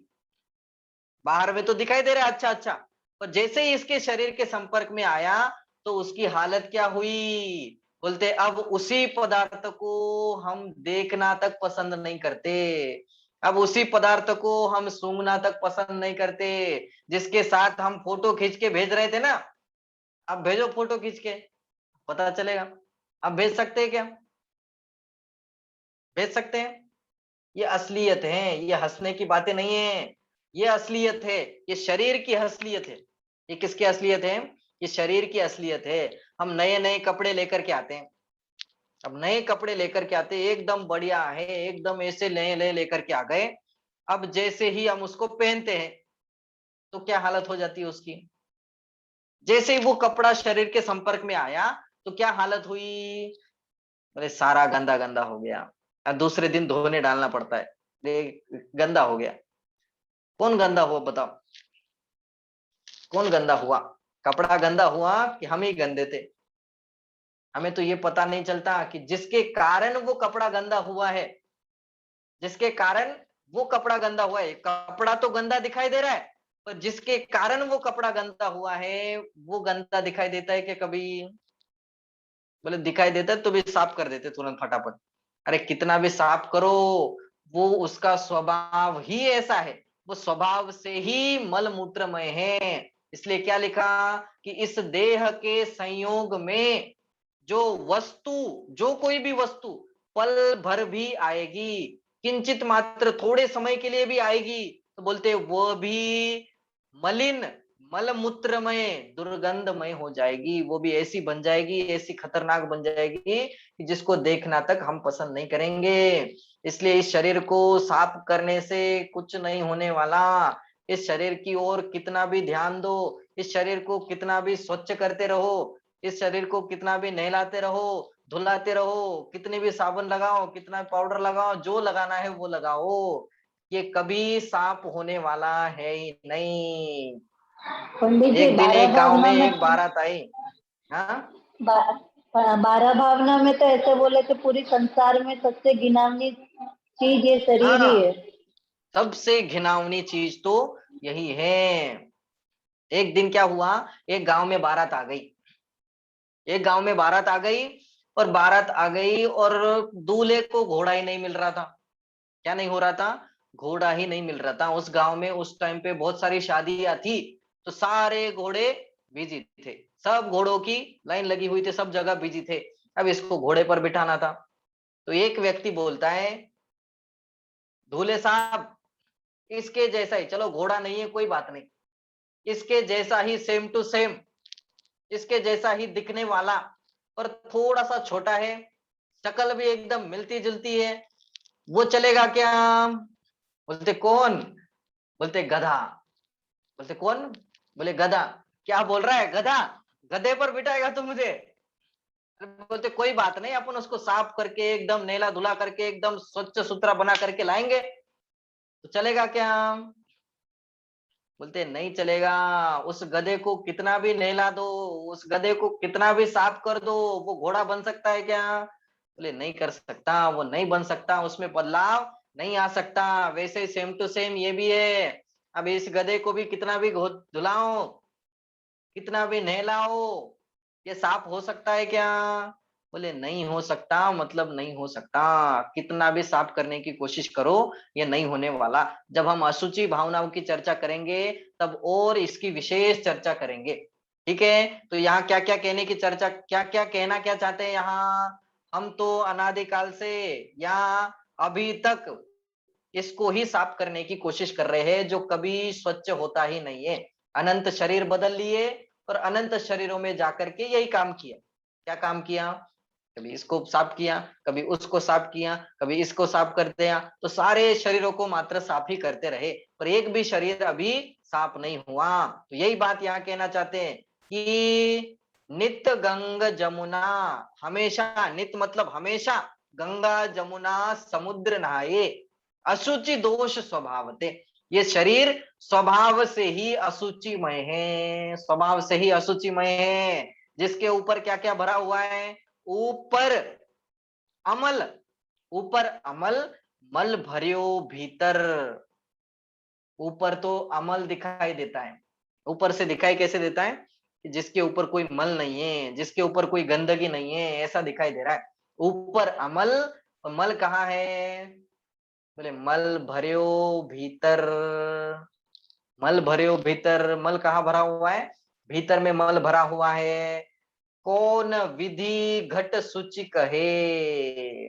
अब ऐसी कौन सी विधि होगी, ऐसे कौन सा तरीका होगा, ऐसी कौन सी लाइन होगी, बोले जिसके कारण से हम इसको सही कर सकते हैं, इसको सुधार सकते हैं, इसको स्वच्छ बना सकते हैं? कौन विधि से, किस विधि से आप तत्व इसको शुद्ध करा सकते हो? तत्व अभ्यास, हाँ, तत्व अभ्यास स्वाध्याय तत्व करने से। अभ्यास से भी शरीर शुद्ध नहीं होता है, तत्व ज्ञान से भी शरीर शुद्ध नहीं हो मैं सकता। शरीर नहीं बोल रही हूँ पंडित जी, मैं तो यहाँ तो अंदर की शरीर की बात कर बात रही कर हूँ। रहे हैं। हाँ, तो हाँ, यहाँ ये जो मल अंतरंग में भरा हुआ है, इसका मतलब खून पीप रक्त ये जो भरे हुए हैं, इसको किससे शुद्ध किया जा सकता है? बोले इसके शुद्ध करने के लिए कोई उपाय दूसरा नहीं है, इसको शुद्ध किया ही नहीं जा सकता, हो ही नहीं सकता, क्योंकि इसका स्वभाव ही ऐसा है। ठीक, और क्या कहा? बहुदेह मैली सुगुण थैली। बहुदेह मैली, ये जो देह है ये मैली है, ये अशुचि है, और इसके अंदर रहने वाला सुगुण थैली, सुगुणों का धाम है। किसका धाम है? सुगुणों का धाम है, अनंत गुणों का धारी। मैं आत्मा स्वयं इस मैले शरीर के अंदर विराजमान हूँ। कभी उसके ऊपर ध्यान दिया क्या?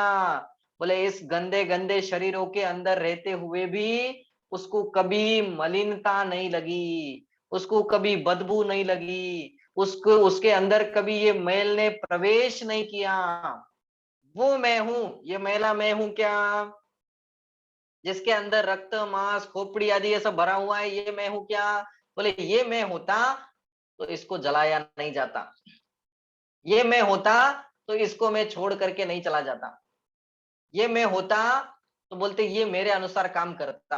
पर ये मैंने मेरे अनुसार चलता है क्या? ये मेरे अनुसार काम भी नहीं करता, और मैं इसको, मुझे एक एक दिन ऐसा आता है कि इसको छोड़ करके जाना पड़ता है, इसको यहीं रहना पड़ता है, और ये सारी मैल इधर ही रुक जाता है। और कौन निकल जाता है? कोई तो निकल जाता है ना, कोई तो अलग होता है ना, कि नहीं अलग होता है? कुछ ऐसा प्रैक्टिकल हमें दिखाई देता है कि नहीं दिखाई देता? मरण का मतलब क्या है? कि कुछ ऐसी वस्तु थी उसके अंदर जो वहां से निकल गई, वो बची क्या? कि ये बच गया, जो हमें दिखाई दे रहा था वो बच गया, और उसके अंदर से क्या निकल गया? कौन निकल गया? बोले जीव निकल गया। तो अब मैं कौन हूं? इसका तो स्वरूप हमें बता दिया। इसका स्वरूप कैसा है? कि इसको कितना भी नहलाओ ये साफ नहीं हो सकता। इसका तो स्वरूप ऐसा है कि इसको कितना भी साफ करो ये साफ नहीं हो सकता। ये स्वभाव से ही अशुचिमय है। स्वभाव से ही कैसा है?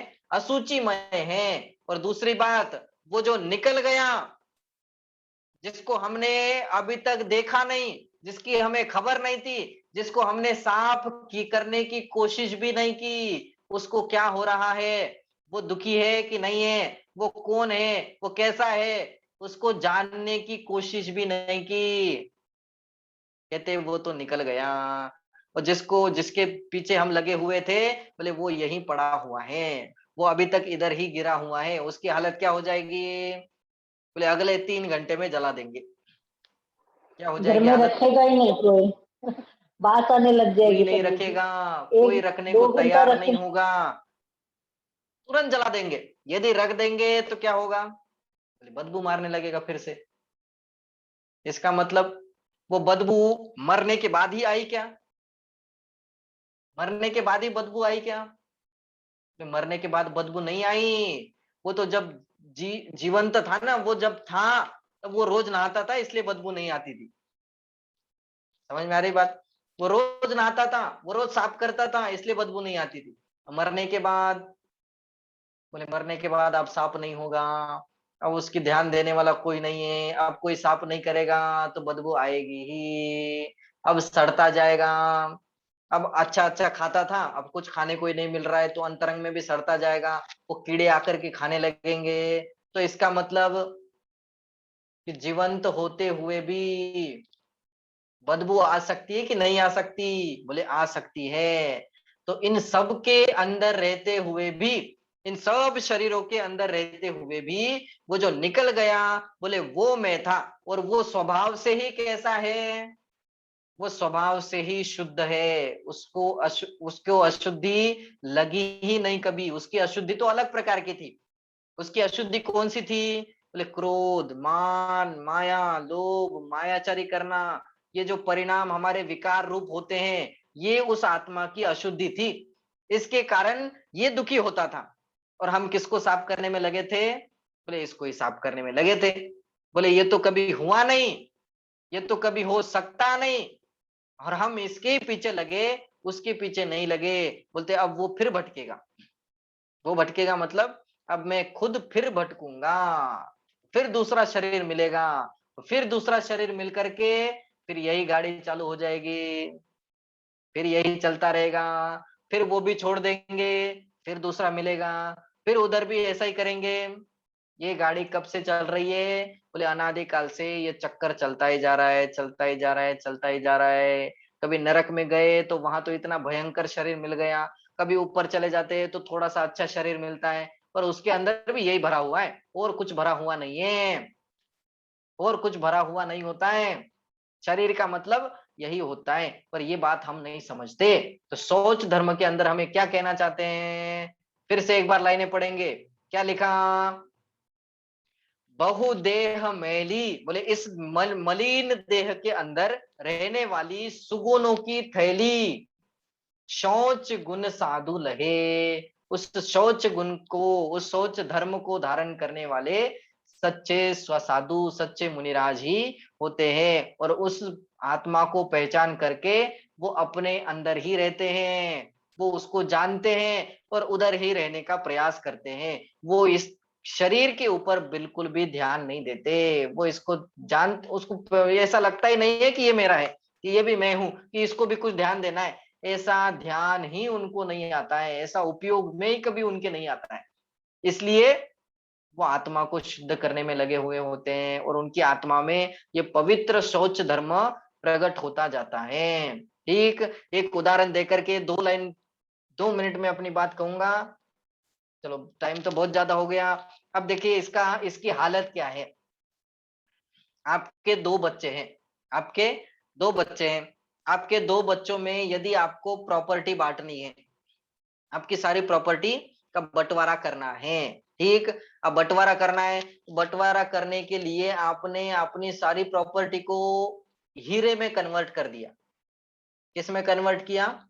हीरे में कन्वर्ट कर लिया।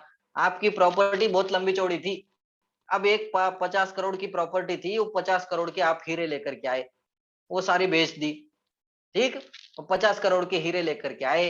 अब वो बॉक्स तो एक ही था, क्या था? वो जिसमें आप लेकर के आए थे, वो बॉक्स तो एक ही था। अब आपको उसके भी 2 भाग करने हैं। यदि वो 20 हीरे हैं तो 20 हीरो को आपको 10-10 करके, एक हीरे इसको देना है, एक हीरे का बॉक्स उसको देना है। तो बॉक्स तो एक ही है, बॉक्स 2 नहीं है आपके पास। तो एक बॉक्स में तो आपने 10 हीरे रखे, अब 10 हीरे बाहर निकाले, अब उसको रखने के लिए कुछ है ही नहीं आपके पास। और आपने क्या किया कि इधर उधर देखा और एक छोटी सी पन्नी पड़ी हुई थी, उस पन्नी को उठाया, उसमें डाल दिया जिसमें हम सब्जी लेकर के आए थे, उसमें उस हीरो को रखा और इसको, इस बच्चे को ये दिया और इस बच्चे को ये दिया। अब बताओ, अब जिसको ये बॉक्स मिला वो खुश होगा, और जिसको ये पन्नी में मिला वो दुखी होगा। अब आपको दिया जाए ऐसा, तो आप कौन सा लेना पसंद करोगे, बॉक्स वाला कि पन्नी वाला? दोनों में से कौन सा भी चलेगा, अंदर हीरे की वैल्यू है। नहीं, बॉक्स हाँ? वाला ही। बॉक्स वाला ही लेना पसंद दोनों करोगे? बॉक्स वाला। नहीं, दोनों में से कौन सा भी पसंद होगा, क्योंकि अंदर हीरा है ना, हीरे की वैल्यू है। ऊपर ऊपर है, उसकी क्या वैल्यू है? रेखा जी बोलो, कौन सा अंदर पसंद होगा आपको, नहीं, आप कौन सा अंदर लोगे? अंदर हीरा है बोल के थोड़ी ही पता है, और अंदर क्या है नहीं वो नहीं, साफ साफ नहीं किया है ना, साफ पता। साफ किया है। 20 हीरे में से 10 हीरे इधर निकाले, उन 10 हीरो को पन्नी में डाल दिया जिसमें हम सब्जी लेकर के आए थे। बॉक्स अब वाला ही कौन सा लोगे लेंगे। आप? हाँ? बॉक्स वाला ही बॉक्स वाला ही लोगे? लेना चाहूंगी ना कोई। पुष्पा जी आप कौन सा लोगे, यदि आपको दिया जाए तो आप कौन सा लोगे?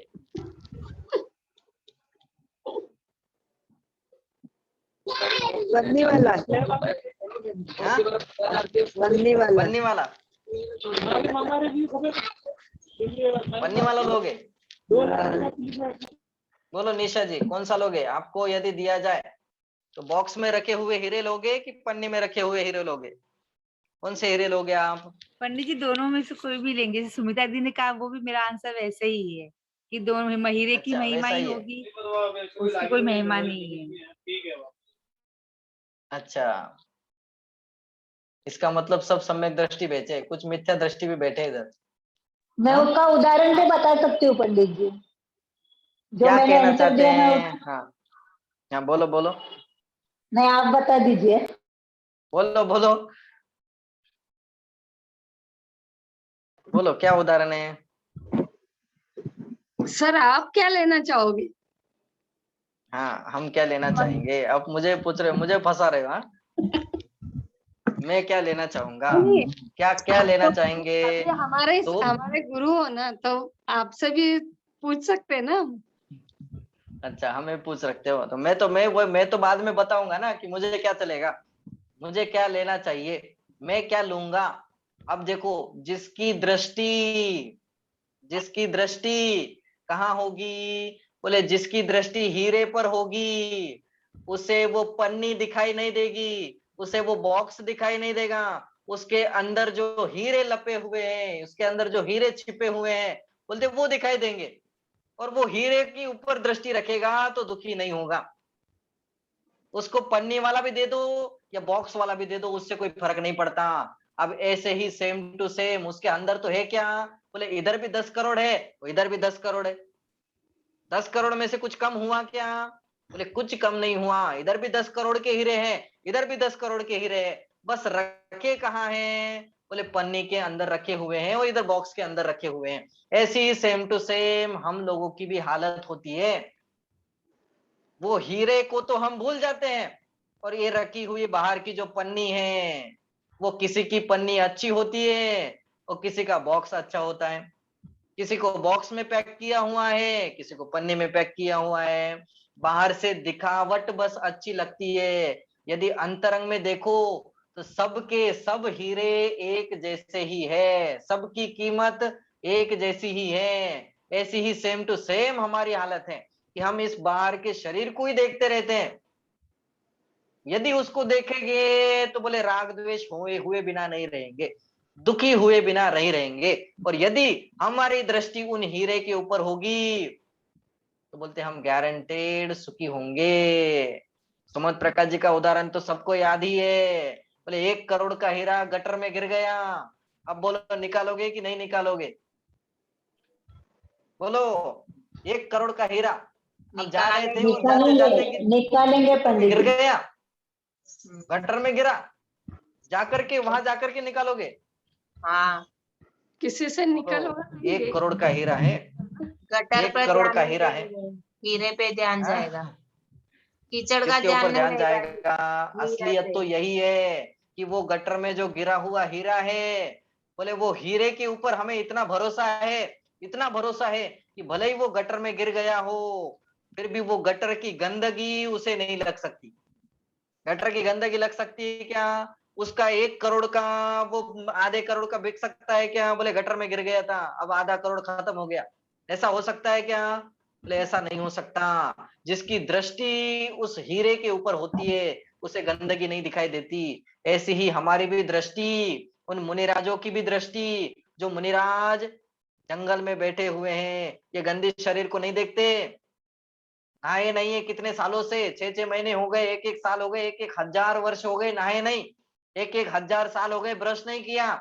कितनी बदबू आती होगी, आती होगी कि नहीं आती होगी? सब आता हुआ, उसके आते हुए भी उसके ऊपर दृष्टि नहीं रहती। वो तो कहाँ देखते हैं?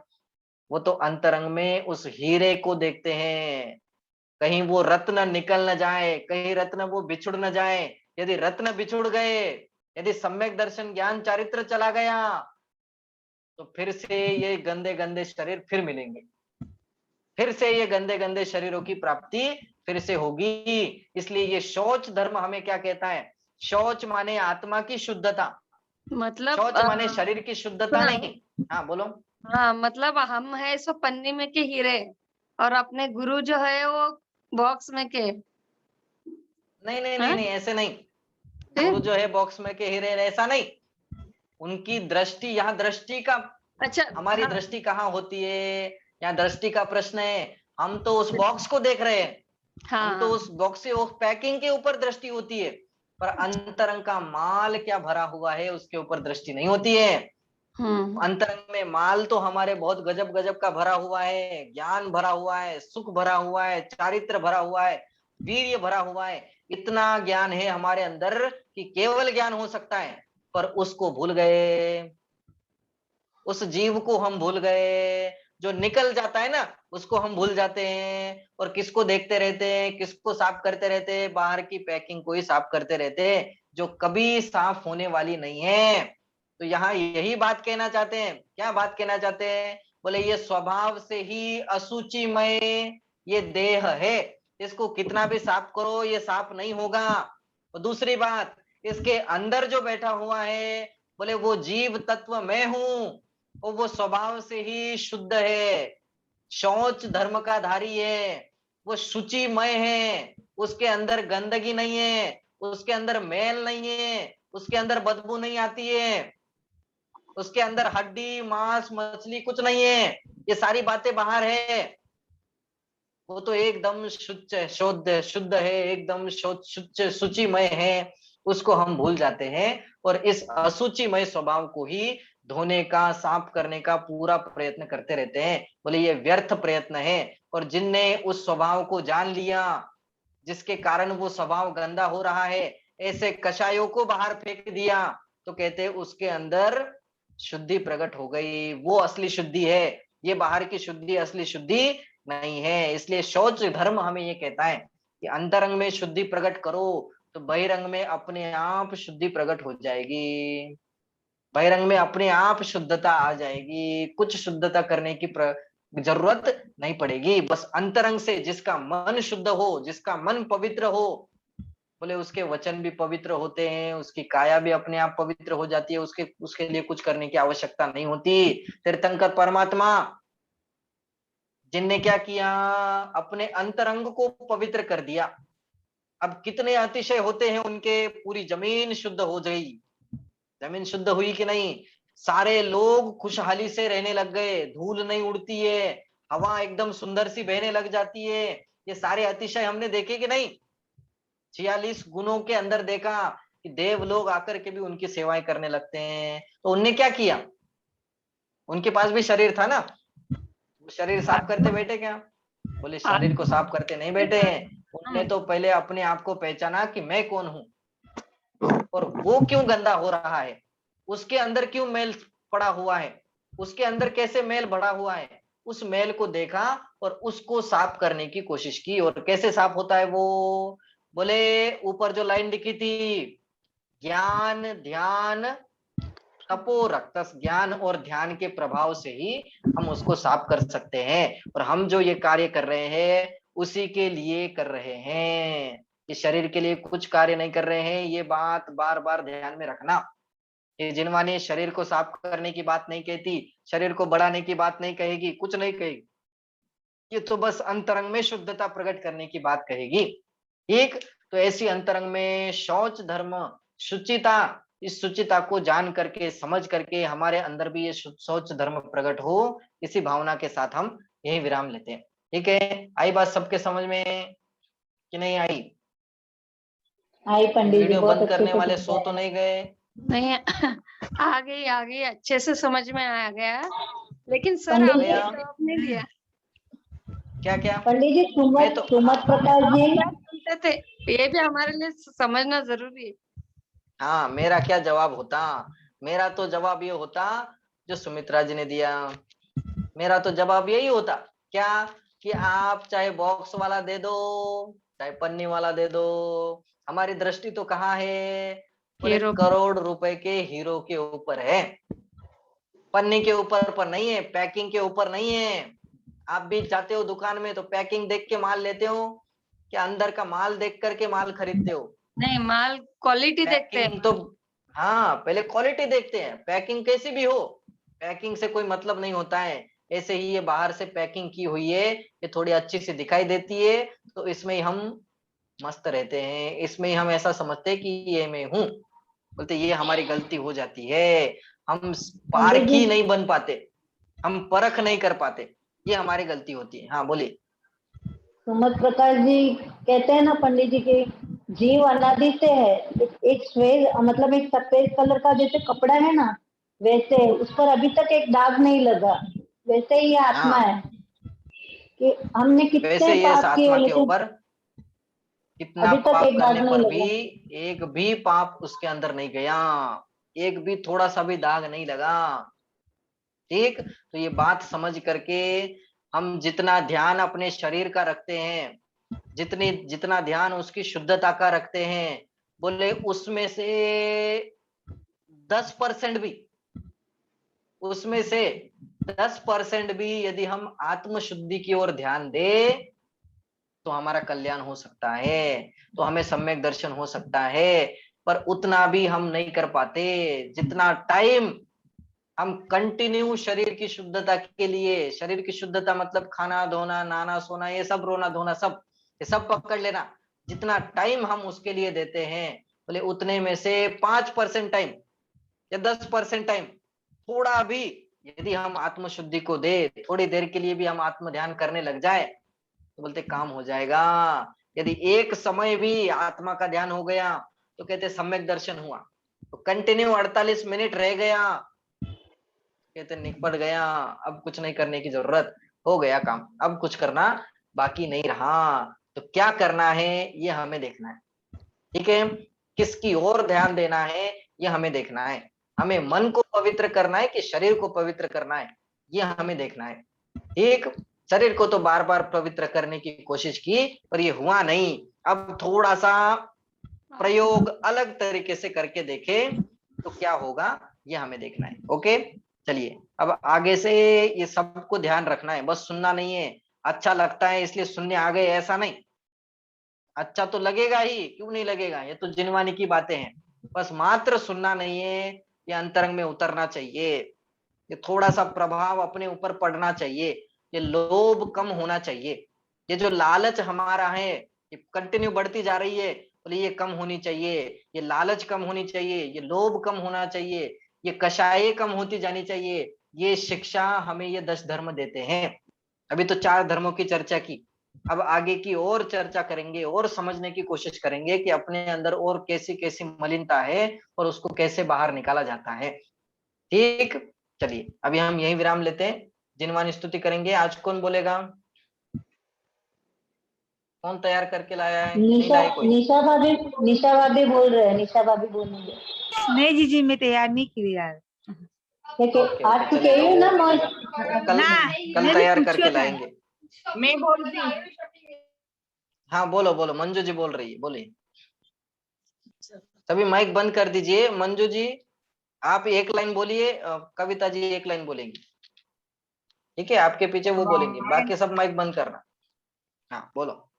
जिनवाणी माता दर्शन की बलिहारिया, सरस्वती माता दर्शन की बलिहारिया, प्रथम देव अरिहंत मनाऊं, गणेश जी को जाऊं, कुंद कुंद आचार्य हमारे तिनको शीश नवाऊं, जिनवाणी माता दर्शन की बलिहारिया, सरस्वती माता दर्शन के बलिहारिया, योनि लाख 84 माही घोर महादुख पायो, ऐसी महिमा सुन कर माता शरण तुम्हारी आयो, जिनवाणी माता दर्शन के बलिहारिया, सरस्वती माता दर्शन के बलिहारिया, जाने तेरी शरण दीनो अष्ट कर्म क्षय कीनो, जन्म मरण मिटा के माता मोक्ष महापद दीनो, जिनवाणी माता दर्शन की बलिहारिया, सरस्वती माता दर्शन के बलिहारिया, ठाणे शावक अरज करत है जिनवाणी माता, द्वादशांग 14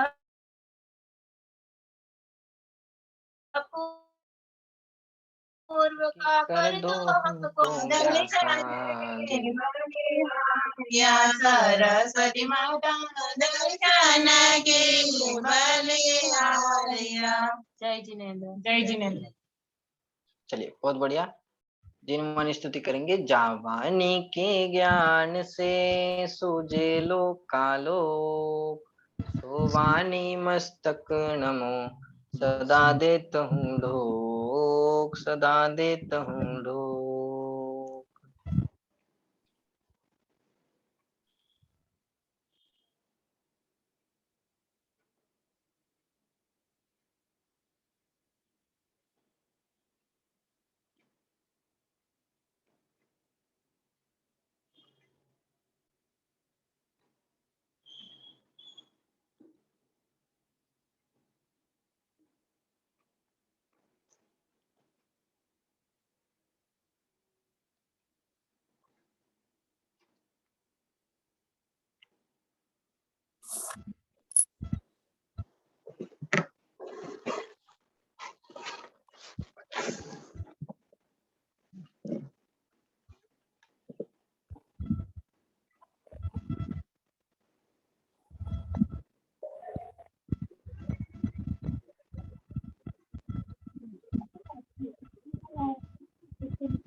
जय बोलो द्वादशांगमयी जिनवाणी माता की जय हो, जय हो। महान जैन धर्म की धर्म की जय हो।